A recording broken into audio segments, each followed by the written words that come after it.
Hello there. How are you all? So I'm going to start by just saying thank you. Thank you to those of you who reached out and sent me the Drunk Turkey channel's videos, the links to that lady and the call-in that they had over there. Wow. I half expected her to throw her own children under the bus, and I wouldn't have even been surprised if even I'd have been mentioned as being an accomplice, because she basically threw pretty much every single person under the bus that she could think of. She spoke at 400 miles an hour. She didn't finish a sentence before starting another one, and it became very, very painful to watch. There may have been some nuggets of truth in there. There may have been something helpful. But generally, I just didn't really know what to make of it. I spent a lot of the time just thinking, absolute wow. She had a lot of things to say, a lot of complaints to make. Anyway, I digress. Let's get into the meat and potatoes, because we are talking about something else today. And that is, I did a live, and my man T-Rev, if you don't know who that is, head over to his channel, check him out. He's an absolute legend, does some good lives if you like the live format. But he said, look, do you think Bryan Kohberger has done this before? Do you think he's killed before? Now, what we're doing is we're working on the assumption that Bryan Kohberger is the man. He's the guy. He's the one who did it. And let's not forget that at the moment, in the eyes of the law, this guy is innocent. He is innocent until proven guilty. I feel there is a way to go with that. And there still are some huge questions in this case. Absolutely. And if you can't see them, then you're not looking closely enough. And one of these elements of that we're going to look at in a second. But, yeah, he asked whether I thought that Bryan had done something before. And I said, look, if this is the guy, if he is the guy who did it, then I believe, based on the evidence that we have, if there's nothing missing, and that's it, then, yeah, I believe he has done this before. And what do I mean by that? I mean that if no one else was involved, if this was a lone thing, he didn't have help, he didn't have assistance on the night, then I believe that this is highly unlikely the first time he'd ever placed himself in that situation. And why do I think that, I hear you say? Well, let's first of all look at the time frame. The time.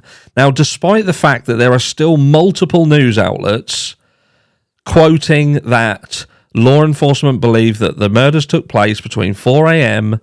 and 4:25, that is not the incident window. That is absolutely not the incident window. So people automatically think, right, so he had 25 minutes to do all this, and he didn't. And I'm going to get you to look at this, first of all. I don't really know where my other screen's gone. Let's see if we can bring that back up. So let's bring the screen up. Where is it gone? Where is it gone? Here we go. People are thinking, look, man, get more. Ready. It's because I clicked something else a minute ago and I wiped it off. But look, this is the affidavit. I know I don't say it right. Tough shit.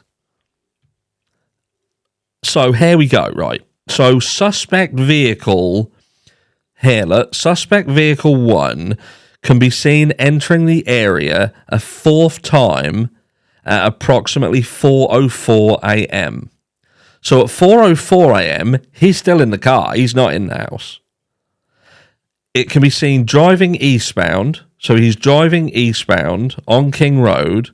He stops, turns around in front of 500 Queen Road, number 52, and then driving back westbound on King Road.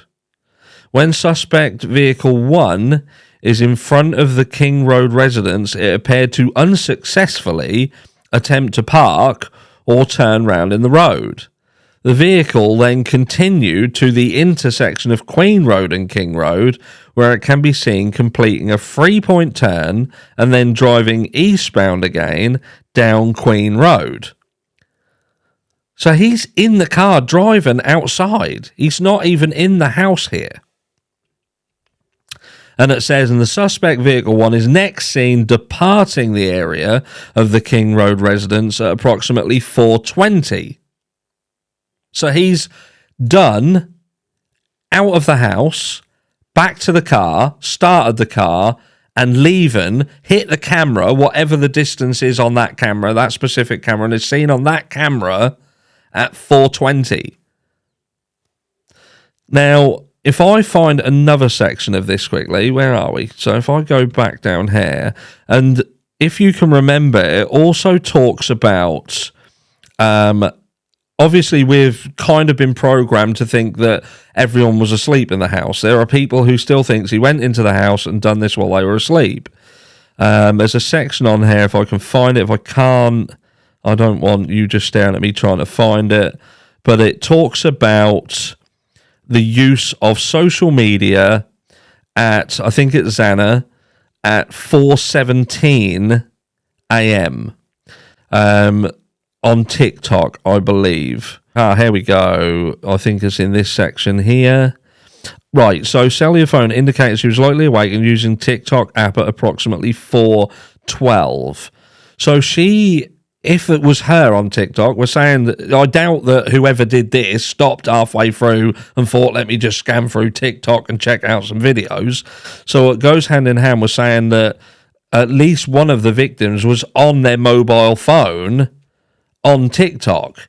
Now, we've heard that one of the survivors was hearing noises such as the dog, what they thought was the dog being sort of played with, and had come out of her room 3 times, and the last time she'd seen someone walking towards her, bushy eyebrows, face half covered up, sorry Mike, and heading out the door.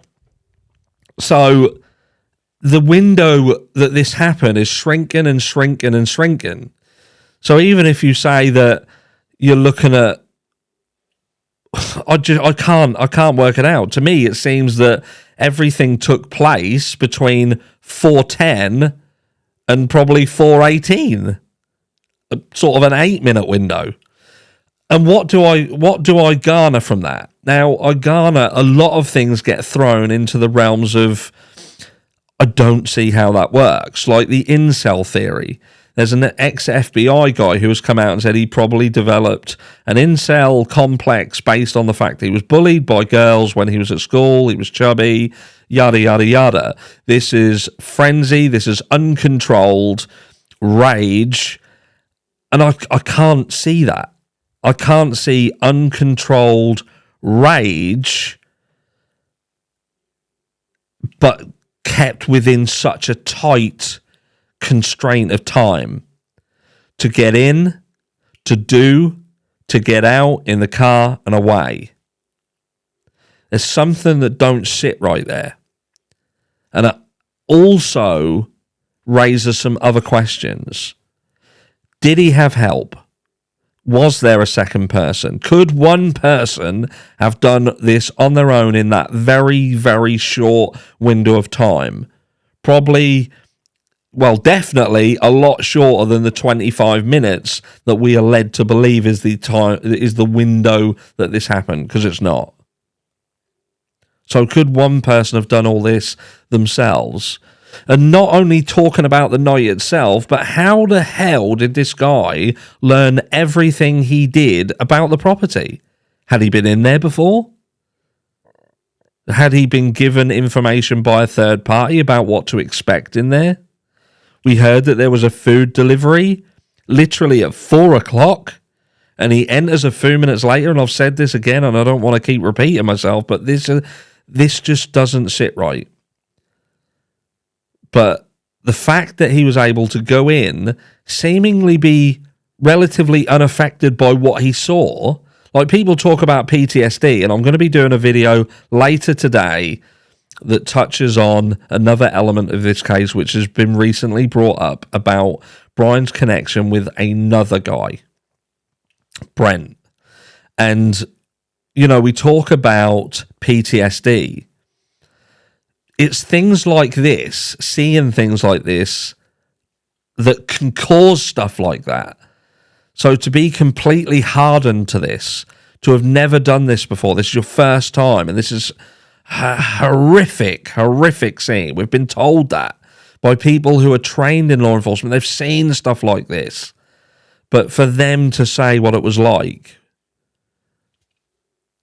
could that have really been someone's very first time at doing it?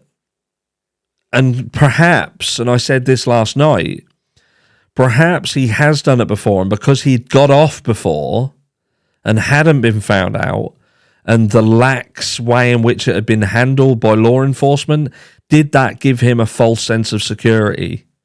And did the fact that Moscow and the assistance that they were provided by the FBI and, Idaho State Police, did that catch him unawares? The fact that they did do things right. I know they slipped up at the very beginning. They let some information out. They had to quickly retract it. But as a whole, they did a fantastic job, and something that we do not see often. Did that catch him unawares? Let me know down below. What do you truly think? Did he do this completely on his own, and was this his first time? If indeed it was him at all. I'll catch you in the next one.